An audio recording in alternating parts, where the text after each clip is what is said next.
What happens to a mind when the sky it was born under is gone? What do we become when the sun rises, not golden and warm, but dim and distant, bleeding through a haze of red dust? Can the soul endure when the earth, our cradle, our compass, our comfort, is no longer beneath our feet, but a faint dot lost in the night sky? To live on Mars is to unmoor the human experience from everything it has ever known. It is to step outside, not just of Earth's atmosphere, but of its psychological gravity. The invisible weight of forests, oceans, seasons, smells, and sounds that have shaped the rhythms of our biology for millennia. On Mars, none of that remains. The wind carries no scent. The air holds no song. The land offers no shelter to the heart. Settlers will not only leave behind the planet of their birth, they will leave behind the subconscious architecture of belonging. Mars will be a frontier of survival. Yes, but more profoundly, it will be a frontier of the self. Each day will ask, who are you when nothing around you was made for you? Inside the pressurized domes and tunnels of early Martian habitats, life will be meticulously engineered. Every element, light, temperature, sound, water, air, calculated, measured, optimized. Yet amid this mechanical precision, the mind remains wild, unpredictable, deeply human. It hungers for touch, for variation, for meaning. And when it is deprived of these things, not suddenly but slowly and imperceptibly, it begins to bend. The psychological toll of Martian life will be one of the greatest challenges humanity has ever faced. Not because the mind is weak, but because it is deeply rooted in place. And Mars is a place that gives nothing for free, not warmth, not comfort, not even silence without danger. But within this stark reality lies possibility. Because if survival on Mars demands that we re-engineer our bodies, then thriving there may require us to reimagine our minds, to create new forms of community, new sources of meaning, new rituals of care, to weave empathy into architecture, to design for emotion, to train resilience not only in muscles, but in memory and hope. In this video, we explore the hidden interior of Martian colonization, not through machines or maps, but through the emotional landscapes that settlers will carry within them. We'll examine the psychological challenges of life on a hostile world: isolation, sensory deprivation, cognitive fatigue, the quiet ache of longing for a blue planet. And more importantly, we'll explore how science, design, and culture might rise together to answer them. Because the story of Mars is not just about going farther, it's about going deeper into ourselves. The Call of Mars. Throughout the history of our species, the stars have whispered promises to us. Among them, Mars has spoken the loudest. For centuries, it shimmered like a faint ember in the night sky, kindling the collective imagination of dreamers, scientists, and explorers alike. Unlike the gas giants or the scorched surface of Venus, Mars offered a tantalizing mix of mystery and familiarity. It is cold and dry, yes, but solid. It has seasons, polar ice caps, the suggestion of ancient rivers, and perhaps, once, even life. More than that, Mars is within reach, just far enough to challenge us, but not so distant as to be unreachable. In the 21st century, the idea of Mars is no longer confined to the pages of speculative fiction or the daydreams of visionaries. Space agencies and private corporations are now laying the technical groundwork for what may become the greatest migration in human history: the establishment of a permanent human presence on another world. Rockets capable of reaching Mars have been tested. Habitat designs are being prototyped. Life support systems, radiation shielding, and 3D printed infrastructure are all advancing at a remarkable pace. And yet, amid the thunder of engines and the marvels of engineering, a quieter, more fragile frontier demands our attention. One not built of steel or silicon, but of memory, emotion, and perception. For all our preparation, We must not forget that the human being is not simply a physical organism needing oxygen, water, and caloric intake. We are cognitive, emotional, and social creatures, intricately adapted to the sensory and psychological rhythms of Earth. Remove us from that context, and the consequences are not just biological, but existential. To truly conquer Mars, we must confront not only its gravity and radiation, but the psychological vacuum that surrounds it. It tolerates us at best, and only through the most careful artificial intervention. Its thin atmosphere, composed primarily of carbon dioxide, offers no breathable air. Its surface is bombarded with cosmic radiation, unfiltered by a magnetic field. Temperatures plummet well below freezing.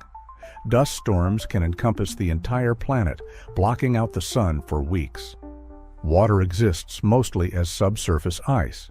Every second spent outside a pressurized habitat requires a suit. Every mistake can be fatal. In such an environment, the psychological burden is profound. A Martian settler will be confined to narrow spaces, deprived of the sensory richness of Earth. The rustle of leaves, the shimmer of sunlight through water, the chaotic symphony of life. Instead, they will wake each day to the sterile, climate-controlled confines of a habitat where every aspect of their existence is engineered and monitored. This engineered life is not without precedent. Astronauts aboard the International Space Station already live under similar constraints. However, the ISS orbits just 400 kilometers above Earth, and crew rotations rarely exceed 6 months. Mars is a different order of magnitude. Once launched, settlers will be tens of millions of kilometers from Earth with a communication delay of up to 24 minutes one way and no possibility of immediate evacuation. Resupply missions will be infrequent and expensive. Emergencies must be solved locally.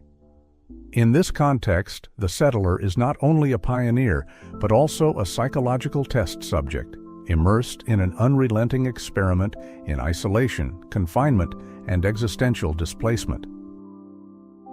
The Martian soul is only slightly longer than an Earth day, about 24.6 hours, but it is insufficient to preserve the complete temporal harmony we take for granted. The sky is butterscotch instead of blue. The gravity is only a third of Earth's, and even familiar behaviors, like walking or lifting objects, feel subtly wrong. Over time, these discrepancies compound. The brain, struggling to adapt, may begin to exhibit signs of cognitive fatigue, disorientation, or emotional instability. Then there is the psychological effect of environmental monotony. On Earth, variation is effortless. Every glance offers new detail. Weather, wildlife, human expression all change moment to moment. Mars offers no such luxury. Outside the habitat, the landscape is static. Red rocks, dust, silence. Inside, the routines are fixed, the walls are familiar, the faces few and unchanging. This sensory deprivation, while seemingly benign, is deeply corrosive to mental health. It can contribute to boredom, depression, irritability, and even hallucinations. Moreover, the ever-present awareness of one's own fragility, of being utterly dependent on systems that could fail, can instill chronic anxiety. This isn't just fear of an immediate threat, but a low-level sustained hypervigilance, a state in which the nervous system is constantly preparing for the worst. Over weeks or months, such psychological strain wears down emotional resilience, impairs concentration, and elevates the risk of depressive or dissociative states. Perhaps the most insidious challenge is not the harshness of the Martian environment, but its indifference. On Earth, even in the most remote or hostile places, we still find familiarity. The sky connects all continents. The stars are the same. The air, though cold or thin, is ours.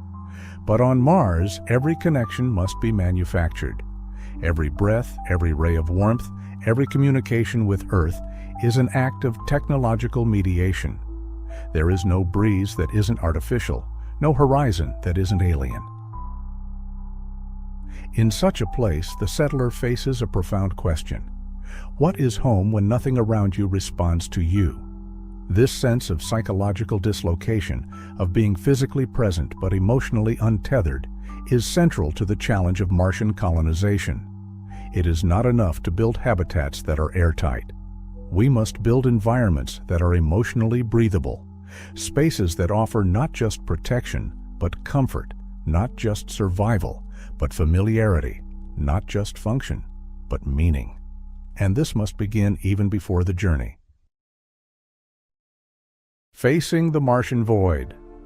In the harsh, unyielding silence of the Martian desert, a deeper void emerges, one not of dust or rock, but of connection, familiarity, and psychological stability. While most conversations about Martian colonization focus on engineering constraints, radiation exposure, or life support systems, there exists a frontier even more subtle and potentially more dangerous: the mental and emotional experience of living on a planet that offers no comfort, no recognition, and no reprieve. To live on Mars is not simply to inhabit a different planet, it is to be severed from Earth in ways far beyond physical distance. In this section, we examine the triad of psychological threats that form the emotional core of the Martian challenge: isolation, confinement, and fear of the unknown. Each presents its own terrain of danger, yet they are deeply interconnected, forming a complex ecosystem of psychological stress that no life support system can shield against. The first and most immediate psychological rupture settlers will face is isolation, not just from family, friends, or native landscapes, but from Earth itself as a living system. On Mars, the Earth is not above you or around you. It is a faint, pale dot suspended in an alien sky. You cannot call home. You cannot look out the window and see a familiar skyline. The rhythms of Earth, its weather, seasons, sounds, even its gravitational pull, are gone. Mars is between 55 and 400 million kilometers from Earth, depending on orbital positions. This vast distance imposes a profound limit on communication. A message from Mars takes between 4 and 24 minutes to reach Earth, and the same delay applies in return. This means no real-time conversations, no live video calls, no instant reassurances. Emotional connection becomes asynchronous, fragmented, and abstract. Over time, this lag introduces a sense of detachment, not just from people, but from the concept of home. What does that mean for the mind? Humans are social creatures, neurologically wired for interaction, mirroring, and shared experience. Our brains respond to the tone of voice, the subtleties of facial expression, the cadence of physical presence. Without this, loneliness becomes more than an emotional response. It becomes a cognitive distortion. Studies from Earth analogs, such as long-duration submarine missions, Antarctic stations, or Mars simulation environments, show that prolonged social isolation leads to impaired cognitive function, emotional dysregulation, increased stress hormones, and even alterations in gene expression linked to immune function. Moreover, on Mars, there is no audience. On Earth, we live among billions. Every success, failure, or expression of self unfolds in a social matrix. But on Mars, settlers are members of an extremely small, enclosed population, perhaps dozens, or at most, a few hundred people. This can erode the performative aspects of identity, creating a psychological flattening. Who are we when no one is watching? What does accomplishment mean when it cannot be shared? While isolation removes the world, confinement shrinks it. Martian habitats, constrained by engineering limits, will be compact and utilitarian. Settlers will live, work, eat, and sleep in structures no larger than a few interconnected modules. Every wall, every corridor, every room will become intimately familiar, perhaps too familiar. Over weeks, months, and years, this confinement takes a toll. Claustrophobia, sensory monotony, and loss of privacy become chronic stressors. On Earth, we mitigate stress through variation, walking outdoors, visiting friends, taking a different route to work. On Mars, such variation is not only unavailable, it is inconceivable. Every movement is planned. Every door is sealed. Every outside requires a suit. This can lead to a form of spatial fatigue, a psychological dulling caused by environmental repetition. The brain, deprived of novelty and unstructured space, enters a state of hyperadaptation. Cognitive alertness decreases. Motivation wanes. Emotional reactions become blunted or exaggerated. When compounded with sleep cycle disruption, a common effect in artificial lighting conditions, this can create a downward spiral in mental well-being. Long-duration isolation studies, including those conducted in the Mars 500 simulation and HISEAS missions, have repeatedly confirmed the emergence of interpersonal conflict as a key challenge. Strategies such as rotating leadership, structured dialogue sessions, and predefined social roles have been explored. But these are imperfect tools in the face of deep-seated emotional strain. Thus, the architecture of confinement is not merely physical, it is psychological. And unless we design not just with materials, but with empathy and mental rhythm in mind, we risk turning habitats into pressure cookers of human emotion. The Martian environment compounds this stress through unpredictability. Unlike Earth, where most environmental variables fall within familiar patterns, Mars presents unknowns at every level. Chemical reactions in regolith, microbial risks in closed-loop systems, or the cumulative effects of long-term low gravity on the mind-body system. Fear is no longer an episodic response. It becomes a way of life. In such a context, hypervigilance may emerge as both a survival trait and a psychological liability. Settlers may become overly sensitive to system readings, compulsively check equipment, or exhibit signs of obsessive behavior.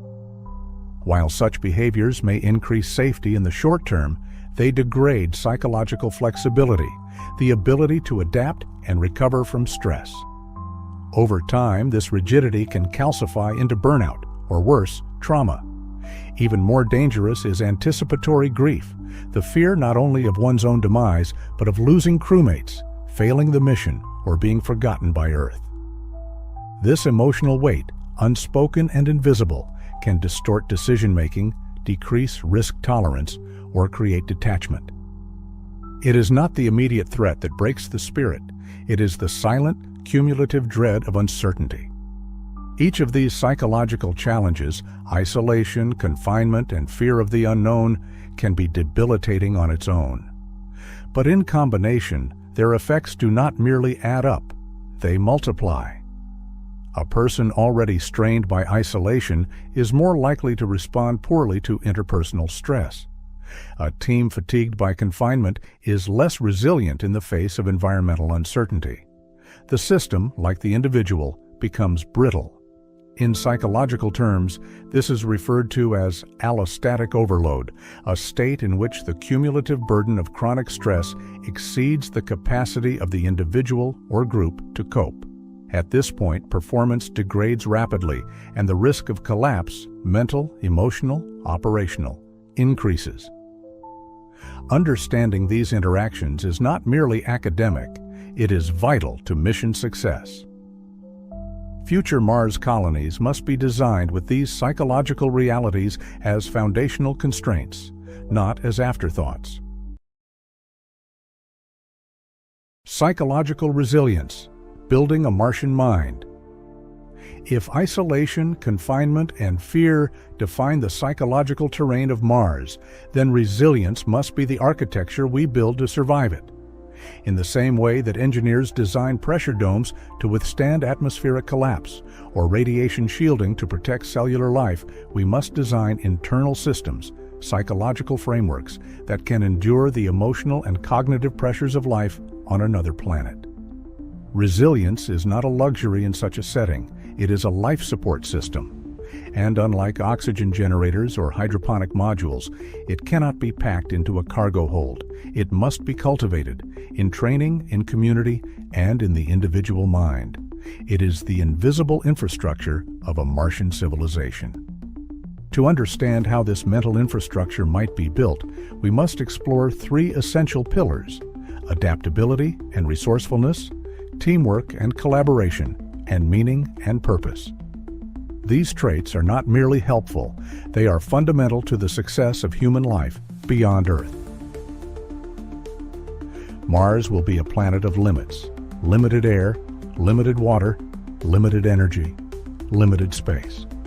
But these physical limitations demand a psychological shift, one from expectation to innovation, from comfort to ingenuity. Settlers will not survive by replicating Earth. They will survive by learning to thrive in the absence of it. Adaptability begins with mindset. A colonist must be able to hold two realities at once: the recognition of adversity and the belief that solutions are possible. Psychologists call this cognitive flexibility, the ability to shift perspective, change strategy, and reevaluate assumptions in the face of new data. In an environment where unexpected problems are inevitable, from mechanical failures to resource shortages, this trait will be as critical as any technical skill. Resourcefulness, its behavioral counterpart, refers to the ability to act creatively with limited tools. It is not improvisation for its own sake, but targeted innovation under constraint. In practice, this might mean reprogramming equipment to serve multiple functions, repurposing waste materials, or inventing entirely new workflows. Martian colonists will not just follow manuals, they will write new ones, adapted to conditions Earth never prepared them for. But adaptability is not only technical, it is emotional. Life on Mars will be full of compromise, with discomfort, with boredom, with imperfection. The ability to emotionally self-regulate, to remain calm in the face of disruption, to recover quickly from disappointment, to maintain perspective, will be essential. These are not fixed traits. They can be taught, modeled, and reinforced. Pre-mission training that includes scenario-based stress exposure, mindfulness techniques, and dynamic problem-solving exercises will help instill this form of adaptive capacity. Indeed, the colonist of Mars will need to be more than a survivor. They must become a psychological generalist, someone who navigates uncertainty, not with fear, but with curiosity. And in doing so, they lay the groundwork not just for existence, but for expansion. No one will survive alone on Mars. In a world where the failure of one subsystem can jeopardize the lives of many, interdependence is not optional, it is foundational. Psychological resilience is not only an individual trait, it is a collective practice. The ability of a Martian team to function under pressure will depend not just on individual skill, but on relational trust, the confidence that others will do their part, communicate openly, and act with shared intent. Teamwork in this context is not just about cooperation, it is about co-regulation. Emotions are contagious. A stressed or panicked individual can trigger a cascade of anxiety across a group, while a composed and supportive team member can help stabilize others. In psychology, this is referred to as emotional climate, and it will be a major determinant of long-term crew cohesion. To maintain this climate, Martian teams must develop what psychologists call psychological safety, the belief that one can speak openly, admit mistakes, and express vulnerability without fear of shame or retaliation. On Earth, organizations with high psychological safety tend to be more innovative, agile, and resilient. On Mars, it may determine whether teams adapt or fracture under pressure. Building such safety begins with leadership, but not the authoritarian kind. Successful crews will likely adopt shared or rotating leadership models, where authority is flexible and distributed based on expertise, not hierarchy.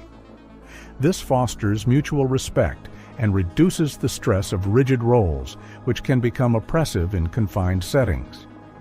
Daily rituals of communication, check-ins, emotional debriefs, humor, storytelling can also help build group identity and resilience.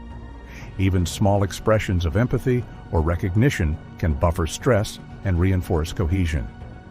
Shared meals, group exercises, or creative projects provide not just diversion, but emotional binding agents, tools that weave individuals into a collective fabric. When people feel that their well-being is interdependent with others, they are more likely to tolerate hardship, forgive mistakes, and persist through uncertainty. On Mars, this mindset is not just desirable, it is necessary. The future of Martian psychology. As humanity prepares to establish a lasting presence on Mars, we are entering not merely a new era of space exploration, but a profound transformation of the human condition.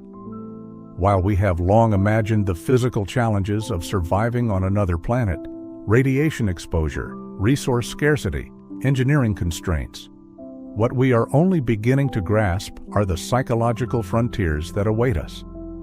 These are not secondary concerns. They are central to whether Mars will remain a temporary outpost or become a second home. The psychological demands of Martian life are real, complex, and unprecedented. Mars offers no natural comforts, no familiar cues, and no escape from confinement or isolation. For colonists, every moment will be shaped not only by the physical architecture of their habitat, but by the mental architecture they bring with them and build together. As we look toward the future, the question is not simply how to survive Mars, but how to thrive on it. To sustain human life on Mars, we must develop a new model of psychological adaptation, one not anchored solely in Earth's assumptions, but attuned to the radically different conditions of an alien world.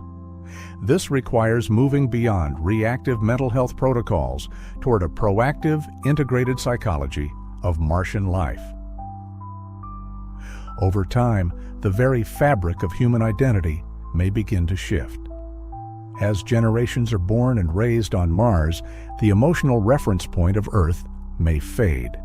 Cultural identity will evolve under Martian conditions, creating a population with its own values, social rituals, and even psychological norms.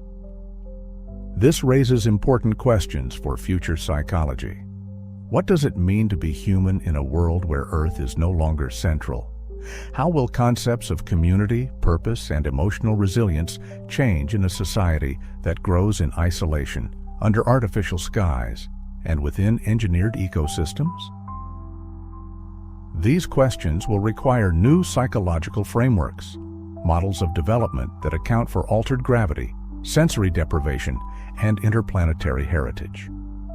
Martian-born children may process emotion differently, relate to space and time in novel ways, and exhibit unique behavioral patterns shaped by their environment. Future psychologists will need to blend neuroscience, anthropology, space medicine, and ethics to understand and support this emerging psychological paradigm. Ultimately, the success of Martian colonization will depend not only on machines or materials, but on the human spirit, its capacity to adapt, to create, and to find meaning in adversity.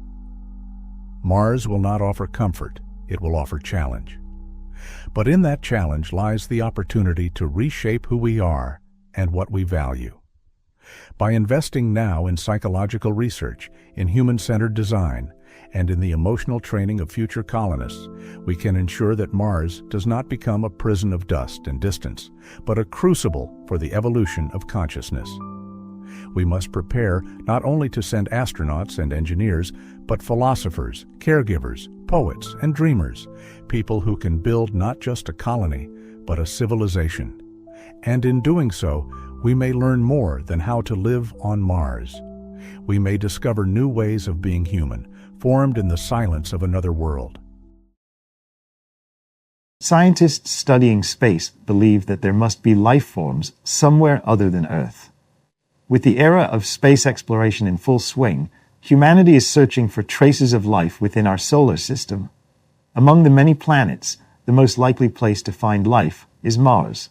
So why do scientists believe that there is a high possibility of life on Mars? In the late 19th century, astronomers observed Mars through telescopes and discovered that it rotates on its axis and its tilt is similar to Earth's. They also observed that Mars had seasons, which indicated that Mars has an atmosphere similar to Earth. These observations suggested that Mars is like a second Earth with its own unique features. In addition, in 1877, Mars moons Phobos and Deimos were discovered, further increasing interest in Mars. Since then, scientists have continued to observe Mars and have found evidence of water on its surface, leading to the possibility of the existence of life on the planet. I discovered that some areas of the surface were bright, while others were dark, and at the time, scholars believed these to be continents.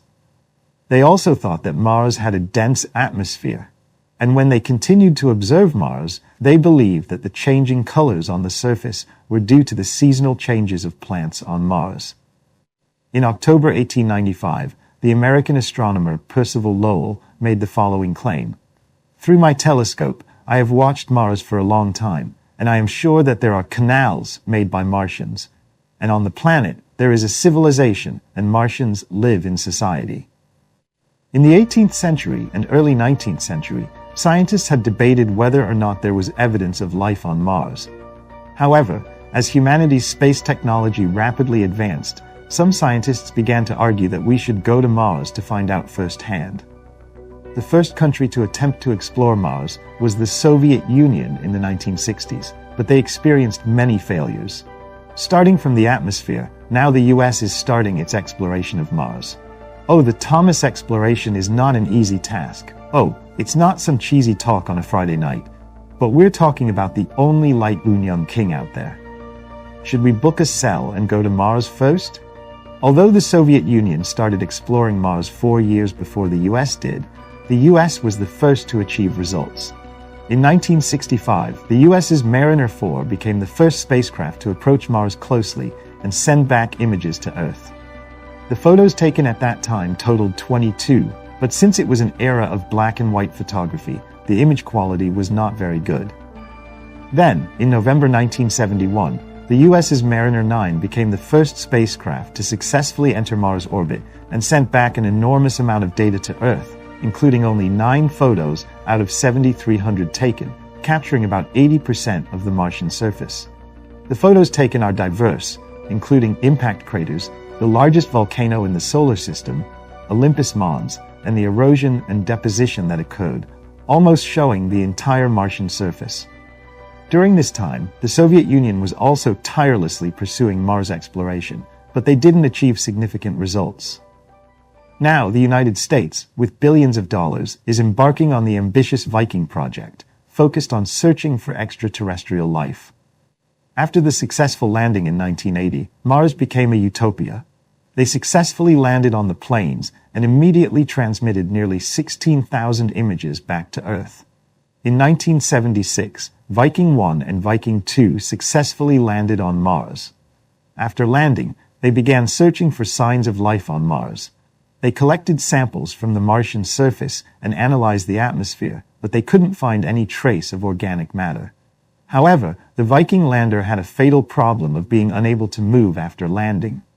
With all the exploration they're doing on Mars, it seems like they won't be satisfied with just one purpose. For the Mars exploration, NASA sent a rover with 6 wheels to actively explore various places. That's how the Mars Pathfinder was launched, with the intention of exploring multiple locations. The Pathfinder landed on Mars in July 1997. The Sojourner rover traveled around various locations on Mars for about 3 months, researching the atmosphere, soil, and rocks in search of life forms. However, once again, they did not find any friends of any life forms. Nevertheless, there were still significant achievements. It was revealed that the Homestake event occurred about 3 million years ago, causing erosion that created the Ares Vallis. This means that our existence on Mars had an impact. After the success of the Mars Pathfinder, humanity continued to send exploration missions to Mars. The goal is to explore Mars itself or find evidence of water or life on Mars. First, Mars Odyssey found evidence of water and ice on the surface of Mars from orbit, In 2003, the European Space Agency's Mars Express mission discovered water molecules at the south pole of Mars and succeeded in capturing images of ice. In 2008, NASA's Phoenix mission landed at the Martian North Pole, where it found water and ice and collected samples from the surface. The purpose of studying these Martian samples is to determine whether there is life on Mars or whether it could support life. Next, the Q-City mission discovered that methane levels on Mars vary significantly with the seasons. On Earth, methane is mostly produced by animal waste or the decay of organic matter. Therefore, methane is a powerful indicator of life. Of course, methane could also be produced geologically. Currently, researchers are actively studying where this methane comes from and whether it is produced geologically or by living organisms. Humans have sent dozens of Mars probes so far, but we have never found any signs of life or even traces of it. Why is there no life on Mars? First of all, it is very unlikely for Mars to be habitable. Its mass is only 1/10 that of Earth, and its gravity is only 1/3 that of Earth's. If a 70 kilograms person goes to Mars, their weight would become only 26 kilograms. Because of the weak gravity, Mars cannot hold on to its atmosphere, which gradually escapes into space. Second, Mars is much colder than Earth, and its magnetic field is very weak, only 1/80/100 of Earth's. With such a weak magnetic field, Mars cannot block the solar wind, which causes the atmosphere to disappear. As a result, there is hardly any air on Mars. Of course, Mars has some potential for becoming habitable, and we are actively researching whether there is any microbial life on the planet, or whether it could support life in the future. Earth-like, Mars has carbon dioxide and water vapor in its atmosphere, and even oxygen. However, the atmospheric pressure on the Martian surface is only about 0.006 times that of Earth's surface pressure, which is only 0.75%. With such thin air, it would be impossible for any living organism to survive. Compared to the Earth's environment, the Martian atmosphere is almost like a vacuum. This thin atmosphere also lowers the boiling point of water on Mars. The boiling point of water on Mars is only 27 degrees Celsius, so if humans were to be exposed to Mars's atmosphere, the water inside their bodies could be sucked out. It's really amazing. Another interesting fact is that the boiling point is the temperature at which the vapor pressure of a liquid equals the external pressure. If the external pressure decreases, the vapor pressure also decreases, so the boiling point decreases as well. In such an environment, even the most resilient organisms that are said to have high human survivability would find it very difficult to survive for an extended period of time. Mars also has extremely harsh temperatures. The average temperature on Mars is -80 degrees Celsius, and the surface temperature can drop as low as -140 degrees Celsius and rise up to 20 degrees Celsius. This temperature fluctuation is due to the thinness of the Martian atmosphere, which means that the molecules that make up the atmosphere are narrow and have less kinetic energy to maintain temperature and heat. This is why scientists have come to the conclusion that there is a very high likelihood that there is no life on Mars, as they have been studying the planet's physical characteristics since the 1960s, when they began sending Mars exploration probes. Today's video discusses the process of exploring life on Mars by our Parliament, and why scientists have determined that the possibility of life on Mars is very low. However, there are some who still insist that humans must colonize Mars, despite its harsh environment, and one such person is Elon Musk of SpaceX.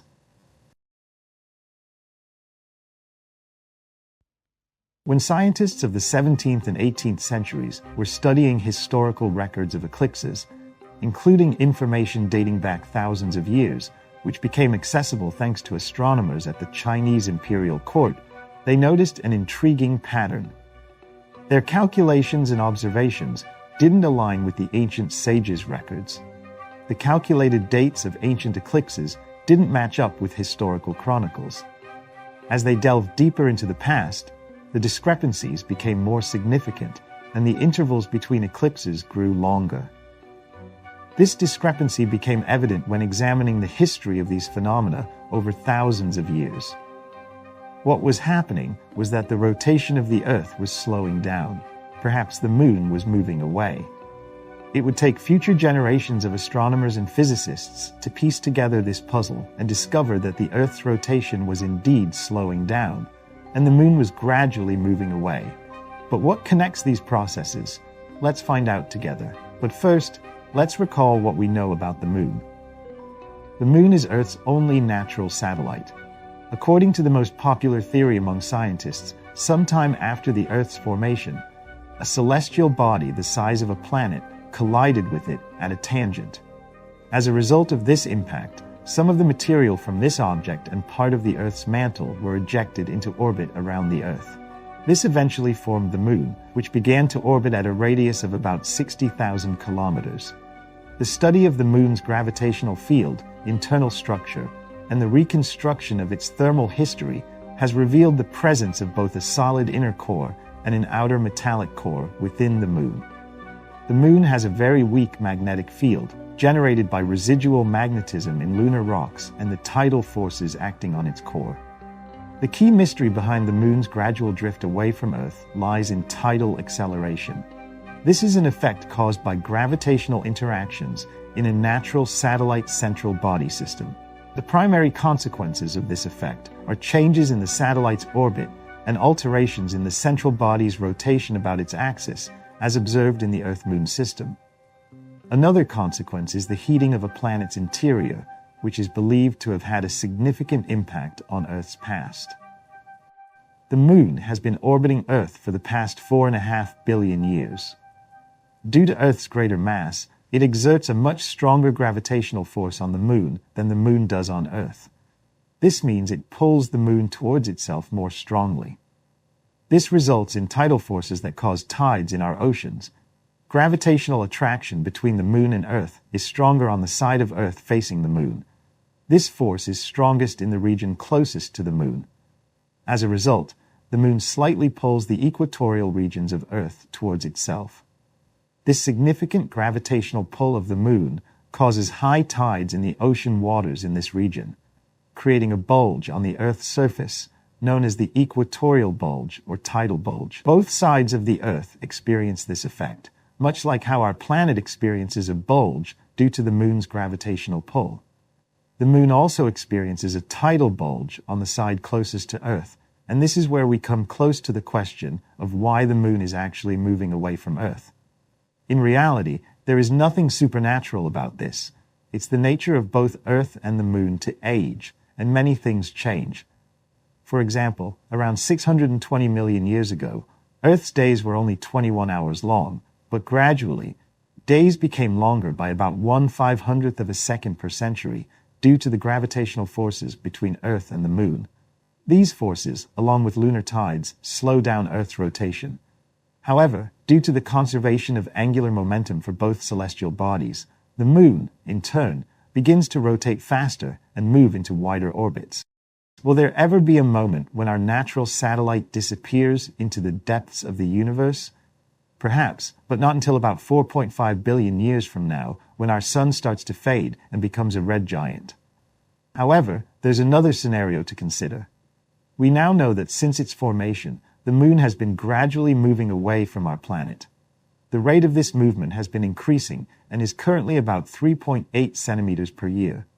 If this continues, you might wonder how the moon could ever fall to Earth. Believe it or not, some scientists believe this scenario is possible, though fortunately, it won't happen anytime soon. A few years ago, American planetary scientist Jason Barnes stated that the moon could collide with Earth in about 6.5 billion years. He explained this by suggesting that by that time, Earth's rotational speed would significantly slow down.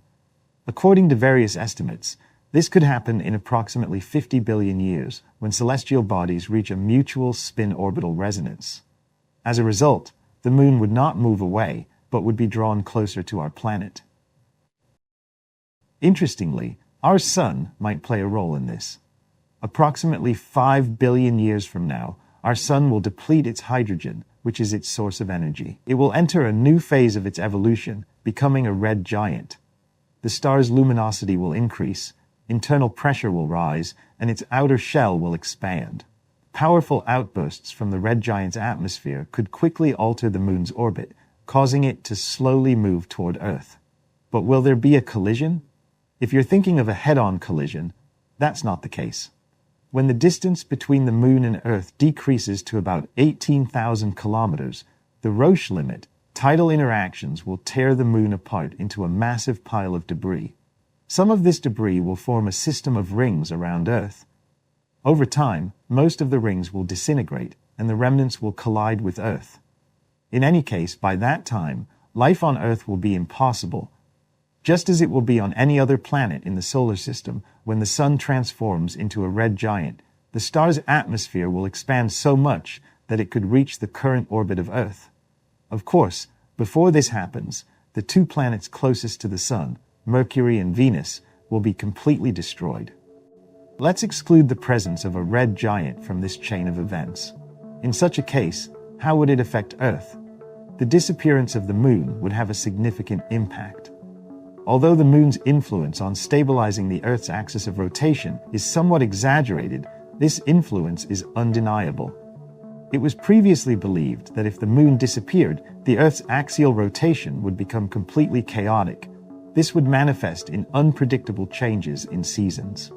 The disappearance of the Moon would also greatly affect many species of animals and plants, especially those whose life cycles are somehow linked to tides and tidal patterns. Without the Moon, there would be no eclipses, and there would be no object capable of partially blocking the Sun's disk.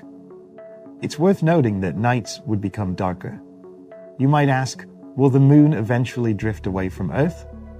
The Moon is gradually moving away from Earth, taking some of Earth's rotational energy with it as it rises in its orbit. The Moon's gravitational pull is slowing down Earth's rotation, causing Earth to spin more slowly around its axis. Eventually, the Moon will reach a geostationary orbit where the satellite's speed over the planet matches Earth's rotation speed. The Moon will be in a geostationary orbit, and a phenomenon known as tidal locking will occur. This means that the Moon and Earth will always face each other with the same sides. This is a stable state, and it will continue for billions of years. Only in the very distant future, the influence of our Sun or some other object might disrupt the mutual rotation of the Earth-Moon pair, and the Moon could fall to Earth. No scientist can accurately say what would happen if the Moon disappeared. Of course, it could be blown up, move away from the planet, or anything else might occur. The only thing known for sure is that the planet's climate would change, and the conditions for life could worsen. After all, our tandem has existed for so many years. But before that happens, a lot of time must pass, so we are unlikely to know the answer to this question. So in general, there's no need to worry, unless people themselves want to accelerate these processes. The Sun's rays penetrated reluctantly through the windows of the dwelling. Having just woken up, he walked over to the window, enjoying the planet bathed in sunlight.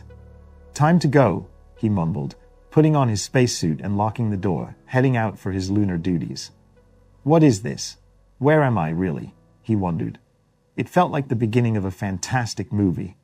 Oh no, what if, in 100 to 200 years or more, people will be living on the Moon just like they do on Earth now? After all, there are already many lunar missions being planned, but more on that later. Let's first remember what this celestial body is and why we haven't been going there for sightseeing, considering that humans have already set foot on the Moon. Let's start by recalling how human exploration of the Moon began. Humanity began studying the Moon more than 2,200 years ago, back in the 3rd century BC. Aristarchus, a Greek, made an approximate measurement of the Moon's size in the early 17th century. Galileo observed the Moon's mountains and craters through his telescope. From the 1950s, the space age began, and the Moon became the first celestial body beyond Earth that humans attempted to reach. Since then, more than 100 robotic explorers from over half a dozen countries have sent spacecraft to the Moon. 9 manned missions completed round-trip journeys to the Moon and back. The Moon was first visited by unmanned Soviet spacecraft Luna 1 and Luna 2 in 1959. As of April 2019, 7 countries have achieved the first human landing on the Moon, which occurred on July 20, 1969, during the Apollo mission in 1969 to 1972. 12 American astronauts walked on the moon and used lunar rovers to travel its surface, expanding their scientific research. The Apollo astronauts brought back 382 kilograms, 842 pounds, of rock and soil for analysis. Then, the United States followed up with 9 NASA Ranger spacecraft, launched between 1961 and 1965, which provided scientists with close-up photographs of the moon's surface. The Ranger missions were bold, one-shot affairs. Each spacecraft was designed to fly to the moon and take as many pictures as possible before crashing onto its surface. By 1965, the imagery from all the Ranger missions, particularly Ranger 9, provided detailed information about lunar terrain and potential landing hazards for future human missions. Each mission after Apollo 11 marked milestones in space travel and lunar exploration. 4 months after the first human moon landing, Apollo 12 achieved a much more precise lunar landing. Apollo 13 narrowly avoided a disaster in April 1970 when onboard oxygen tanks exploded, forcing the crew to abort their planned lunar landing. All 3 astronauts survived. In January 1971, the commander of Apollo 14, Alan Shepard, set a new record for the farthest flight on the moon, 9,000 feet. He even threw a few golf balls into the nearest crater using a homemade 6-iron. Apollo 15, launched in July 1971, was the first of 3 missions capable of longer stays on the moon, spending 3 days on its surface. They managed to collect hundreds of pounds of lunar samples and traveled over 17 miles on the first manned lunar rover.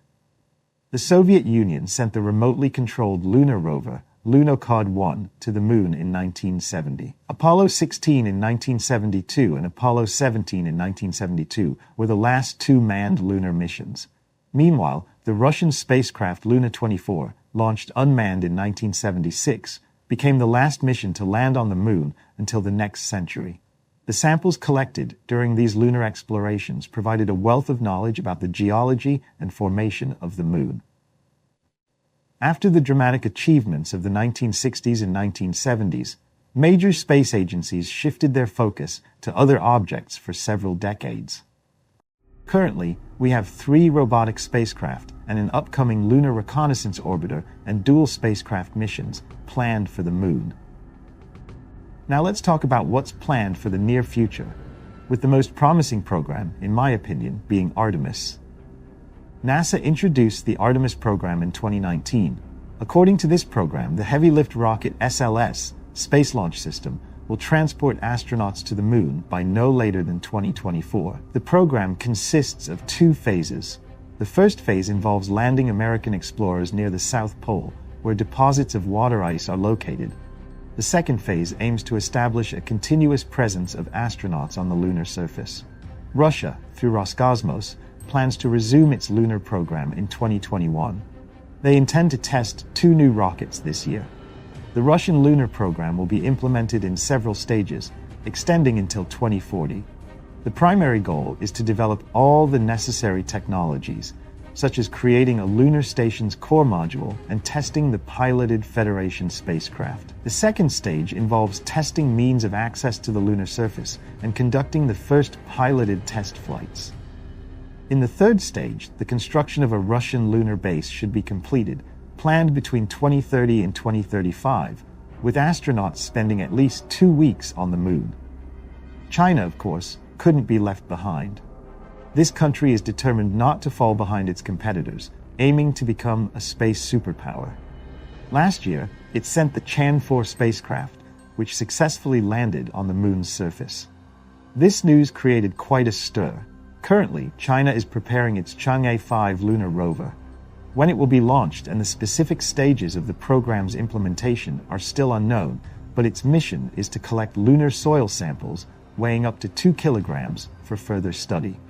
China appears to be positioning itself to win the new lunar race, surpassing the USA and Russia. Since 2013, the Chinese have been developing the Long March 9, a super-heavy rocket. Periodically, information emerges from China about a landing module for a crewed spacecraft. Other spacefaring nations also want to join the race, including European countries, India and Japan. India is working independently, while Japan and Europe are collaborating on joint programs. Why does humanity show such interest in this lifeless, rocky desert called the Moon? Today, many companies are highly interested in lunar tourism, while others aim to extract resources from the Moon. A third perspective sees the Moon as a potential new home for humanity. The Israeli team at Space IL, for instance, has a small probe with the primary goal of inspiring young Israelis worldwide. This landing is meant to motivate a new generation of engineers and scientists who will develop technologies for space exploration. Many hope that in the future, countries can use the Moon as a kind of launching pad for further planetary conquest, such as Mars. By utilizing lunar resources, groups of scientists could extract materials for rocket fuel, enabling journeys to planets that were previously out of reach. This is the vision of Robert Bigelow, the founder of Bigelow Aerospace. His company is focused on creating a lunar base and its development. The Moon could also serve as a testing ground for missions to more distant places in the solar system. According to Bigelow, his company might require a significant number of astronauts who will ensure the functionality of these missions, introduce innovations into space equipment, inform the public, and much more. Bigelow hopes this could become a reality within the next 10 years. However, the question arises, can different countries cooperate on the Moon without conflicts? According to Bigelow, our history hardly contains cases of peaceful coexistence. That's why humanity needs to become wiser and resolve all conflicts on Earth. Transferring them to the Moon would require developing an entirely new level of mutual respect and relations. Regarding the exploration of outer space, all states and private organizations will have to agree on and establish common rules to regulate who has the right to claim a specific area of the lunar surface do not exist at present. According to the 1967 UN Treaty signed by 128 countries, no one can own a piece of the Moon. What kind of relationship awaits us with the Moon in the future, and will we be able to visit it for recreational purposes? Time will tell. Could the Moon be an artificial object? In today's space journey, we will travel not too far from our planet, almost like a weekend getaway to the Moon. However, we won't be discussing the standard set of information about it. Instead, we'll contemplate the idea. What if the Moon has an artificial origin? Some conspiracy enthusiasts might exclaim, "Finally!" But that's not how astronomers, who observe it closely, see it. We love science because it allows us to test and either confirm or debunk hypotheses. So put on your spacesuits and let's embark on an exploration of the Moon. There are several theories about the Moon's formation, but the most widely accepted one is the collision hypothesis. According to this hypothesis, in the early history of the solar system, a protoplanet about the size of Mars collided with Earth. Some variations of this theory suggest that this protoplanet was named Theia. The collision resulted in lighter materials being ejected into space, forming the Moon, as well as the creation of the asteroid belt. This hypothesis is supported by observations of the Moon's chemical composition, which is nearly identical to Earth's, indicating a common origin. Additionally, the Moon orbits Earth at a relatively close distance, suggesting it formed in proximity to our planet. While the collision hypothesis is widely accepted, it continues to undergo scientific research and debate. The Moon's origin has long intrigued scientists. Back in the 1960s, Soviet researchers Mikhail Vasin and Alexander Sherbakov proposed a hypothesis suggesting that the Moon is too large to be a natural planetary satellite. Its size is roughly 1/3 of Earth's, while satellites of other planets are much smaller in comparison to their hosts. There are also some other intriguing features about the Moon. For example, only from Earth can we witness a total solar eclipse, where Earth, the Moon, and the Sun are positioned at just the right distances to allow the Moon to completely cover the Sun periodically. If the Moon were either closer or farther from Earth, we would not observe this phenomenon in the same way. It's hard to shake the thought that all of this was created deliberately. But who and why created it? Where did such precision in the orbits of Earth, the Moon, and the Sun come from? They seem elegantly arranged, as if by a cosmic engineer. If our planet were slightly closer or farther from the Sun, we would never see these beautiful celestial phenomena. Not to mention that the Moon directly regulates the tides on our planet, impacting the life cycles of all Earth's creatures, including humans. The analysis of lunar soil collected by rovers has shown that it appears to be magnetized even though the moon lacks its own magnetic field. What's intriguing is the suggestion that the moon may be older not only than Earth, but also than the sun itself. Some propose that the moon appeared in our sky relatively recently. Some conspiracy theorists suggest analyzing the legends and myths of various ancient civilizations to find accounts of times when there was no moon in the sky, followed by its sudden appearance. In fact, there are legends of 2 moons, but one supposedly disappeared. Lunar craters have nearly uniform depths, indicating that meteorites that impacted the surface encountered some kind of resistance, likely a metallic shell. On Earth, similar metallic shells are used to make submarine hulls. This suggests that the moon has a very solid shell. When the moon's density was measured, it turned out to be surprisingly low, much lower than Earth's. This led to the speculation that the moon might be hollow inside. Many experiments have supported the idea that there are massive metal masses hidden within the moon's core. All of this has led scientists to consider the possibility that our moon is actually an abandoned spacecraft or a discarded extraterrestrial base station. However, there's another theory. This spacecraft is ancient, but still operational. In 1969, when a NASA spacecraft crashed on the moon, it vibrated like a bell for an hour, emitting seismic activity.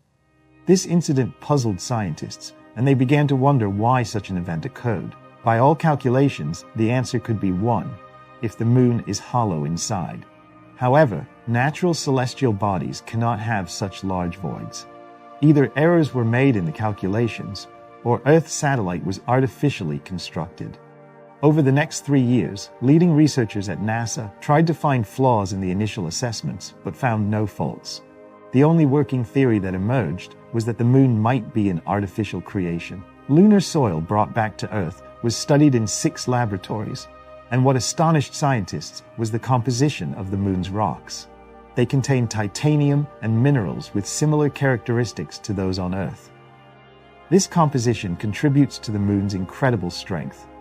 Additionally, the presence of creep rocks in lunar soil, rich in so-called incompatible elements that accumulate in the liquid phase during magma crystallization, was notable. It also contained heat-producing elements, including radioactive uranium, thorium, and the radioactive isotope potassium-40. All of this further supported the hypothesis of the moon's artificial origin. Furthermore, it became clear that the Earth's satellite must be hollow inside. There should be vast cavities beneath the solid surface. Otherwise, the vibrations resulting from the relatively weak crash of the NASA satellite would not have been as prolonged and powerful. Astronomers from the USSR and France who became interested in the moon's origin proposed a hypothesis that it's not just an artificial satellite, but a colossal installation of an unknown civilization. Natural satellites should have much smaller radii than the moon, according to their calculations. In 2002, NASA's website published findings that supported the assumptions made 20 years earlier, suggesting that the moon is an exception to the rules. But what about the fragile regolith? For decades, there have been reports of an extremely lightweight and fragile lunar soil. However, there's a hypothesis that this is actually settled cosmic dust, and the real lunar soil is an incredibly robust alloy of titanium and minerals. Hundreds of thousands of years ago, Earth's satellite was a perfectly spherical body, which over millennia has transformed into a cratered celestial object. Speaking of craters, they also emphasize this hypothesis. Their diameters vary from a few meters to several kilometers, yet they all have roughly the same depth. This is unusual because larger meteorites should create wider and deeper craters. This rule only partially applies, mainly to those meteorites that left astroblames with diameters greater than a kilometer, indicating that a colossal impact occurred. Even in these cases, the crater depth reaches only about 8 kilometers, with a diameter of 2,200 kilometers. This once again underscores the fact that the lunar soil is incredibly sturdy, preventing the Earth's satellite from breaking apart upon the impact of such a massive celestial body. In 2009, research conducted by American scientists revealed that the lunar surface consists of 2 layers of substances: a less durable outer layer, about 6 kilometers thick at the poles, and a more durable layer about 25 kilometers thick, known as the dark armor. In nature, substances can undergo diffusion. In such cases, a transitional layer is created when two substances react and mix. However, on the Moon, there's no such observed transition. It's as if there are two distinct layers with a clear boundary.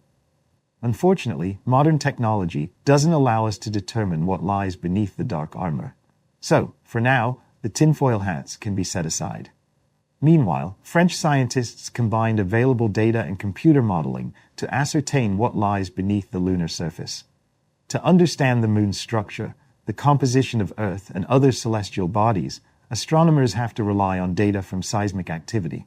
How acoustic waves created by surface vibrations travel through and reflect off the material inside the planet or Moon helps scientists create a detailed map of the object's interior. However, there's a problem when it comes to the Moon. Due to the Apollo missions, we do have seismic activity data, but the resolution is too low to precisely determine the composition of the lunar core. It is assumed that a liquid outer core surrounds the solid inner core, but this hasn't been definitively proven. According to research published in the journal Nature, astronomers from the French National Center for Scientific Research used known facts to create a profile of the Moon's characteristics. These included the extent of its deformation due to gravitational interaction with Earth, variations in distance from Earth, and density. They conducted modeling with various core materials to find a model that matched observational data. They found that the lunar core should closely resemble that of Earth, with an outer liquid layer and a solid inner core. According to their modeling, the outer core has a radius of approximately 362 kilometers, and the inner core is about 258 kilometers. This accounts for about 15% of the Moon's total radius. The inner core, as discovered by the team, also has a density of about 782 kilograms per cubic meter, very close to the density of iron. Thus, scientists were able to confirm earlier hypotheses about a lunar core similar to Earth's. Further exploration of the satellite will help us learn more about its history and the disappearance of magnetic fields. Such a magnetic field is sustained by motion and convection in the core, so what makes up the lunar core is directly related to how and why the magnetic field disappeared.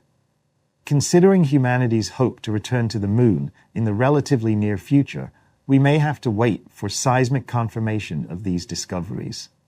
In the meantime, representatives of different countries are debating the rules for exploring the closest planets in the solar system. Ownership of lunar land. Certificates for lunar land parcels are being sold online, and while such purchases are not widespread, they are in demand. Experts continue to debate the legal validity of such private property deals on other planets and their satellites. Outer space, including the Moon and other celestial bodies, is not subject to national appropriation, whether through claims of sovereignty or any other means. This is stated in the second article of the Outer Space Treaty, signed by more than 100 countries worldwide in 1967. However, even if we were to acknowledge that private individuals and companies can own land on the Moon, the question remains: who can rightfully claim such ownership? According to the claims of the Lunar Embassy itself, more than 6 million people have purchased lunar land through them. By 2013, the company had earned about $11 million from these sales. And while more recent data isn't available, it's likely that this sum hasn't significantly increased as the trend for such purchases has waned. Prices for lunar land parcels on the Lunar MBC website range from $25 for approximately 40 acres to $500. As the saying goes, there's no smoke without fire. After comparing data obtained using mini-RF with maps of metal oxide concentrations made with a wide-angle camera LROU, scientists confirmed that larger craters with higher dielectric properties are directly related to the concentration of these metallic minerals. While the first few hundred meters below the silvery lunar surface may lack any precious metals, the deeper you go, the more valuable metals there are. These discoveries bolster NASA's mission. The Laboratory for Restoring Gravity and Internal Affairs, which found a mass of metals 5 times greater than the large island of Hawaii beneath the South Pole Aitken Basin, says these mini-RF data are invaluable. They not only continues to provide data on what might be hiding on the surface of the moon and beneath it, but also sheds light on how it formed and what its true celestial connection with Earth might be. The race to attract wealthy clients into space continues, but the race for mining valuable minerals on the moon is just beginning. The most interesting moons in the solar system. It's hard to imagine our night sky without the moon. Some compare it to a cheese wheel, others see an unassuming face observing nighttime life, while to some, it simply lights the evening path. The moon is the first planet's satellite closest to the sun. Our neighbors Mercury and Venus move through space without having a single satellite, but Mars, on the other hand, can boast of having 2 natural satellites. Beyond that, just imagine, in 2019, astronomers discovered 20 new satellites of Saturn, making it the record holder in the solar system for the number of known satellites with a total of 82. That's some busy traffic. Yet they say space is nothing but emptiness. The other planets in our system also have dozens of satellites each. However, today we would like to find out which of these moons can be called the most interesting, so let's find out. Ganymede. Ganymede is the largest moon in the solar system, and it orbits Jupiter. It even has its magnetic field. Its diameter is 5,268 kilometers, which is 8% larger than that of Mercury. However, its mass is only 45% of Mercury's mass. But among planetary satellites, it's exceptionally large. Ganymede exceeds the moon in mass by 2.2 times.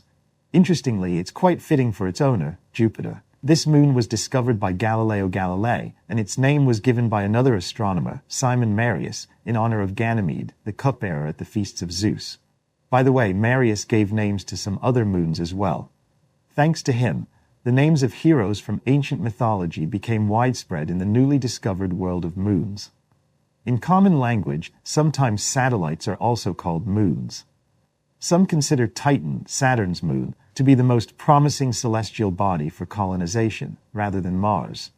It has a dense atmosphere, 1/3 denser than Earth's, and it likely has water from which oxygen can be obtained. This atmosphere effectively shields it from cosmic radiation. Moreover, Titan is the only celestial body besides Earth where the existence of liquid on the surface has been proven.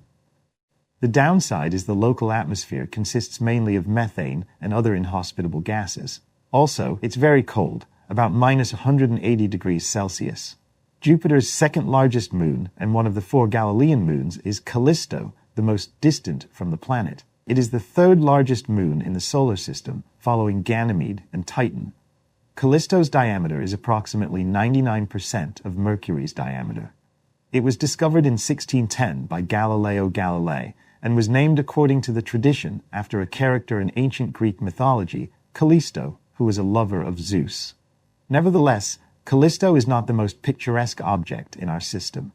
It is known for having the most craters covering almost its entire surface. There is no geological activity on Callisto, so its terrain remains unsmoothed.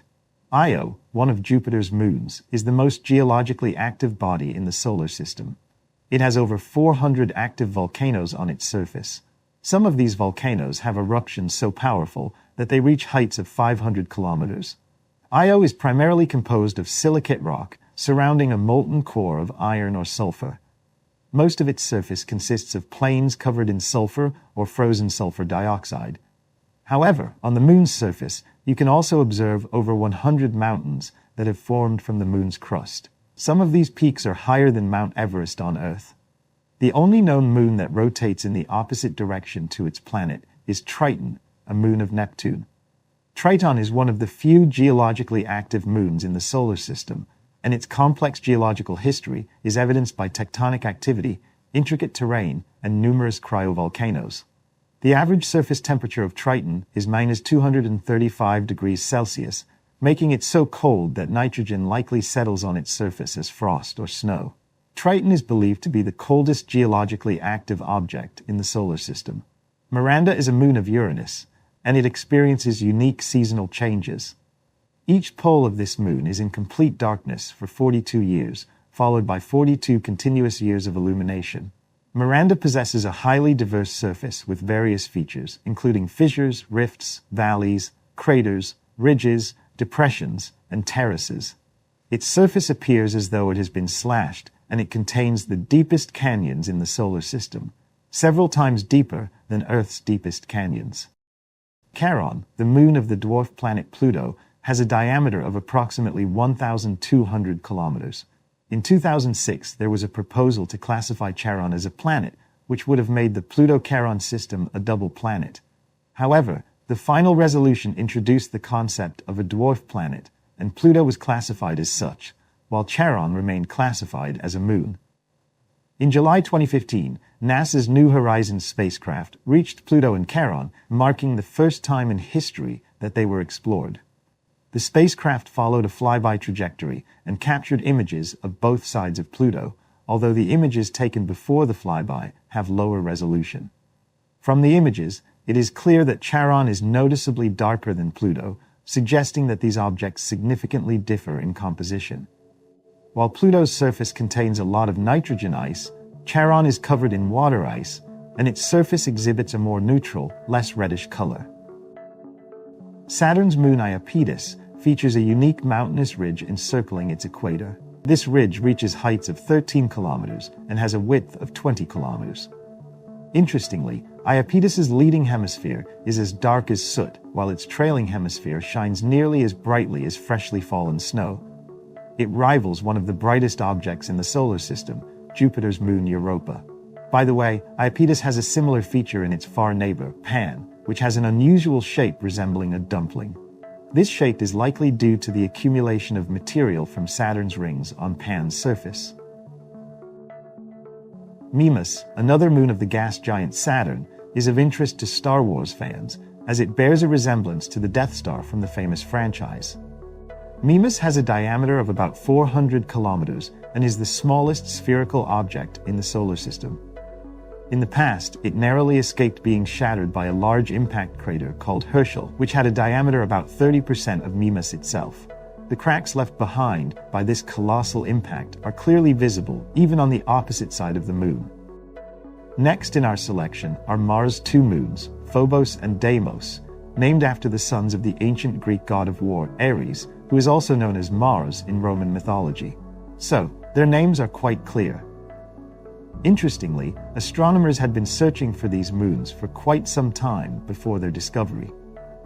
It is said that in Jonathan Swift's Gulliver's Travels, written almost 300 years ago, it was mentioned that astronomers from the flying island of Laputa had discovered two of Mars's moons.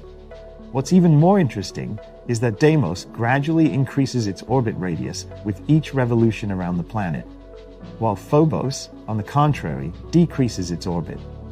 So in the future, Deimos might escape into space, while Phobos could crash onto Mars, causing unprecedented cataclysms on the planet. However, this won't happen anytime soon. These are the fascinating and unusual moons that orbit the planets in our solar system. It would be wonderful if more exploration missions were sent from our planet to study this variety of moons further.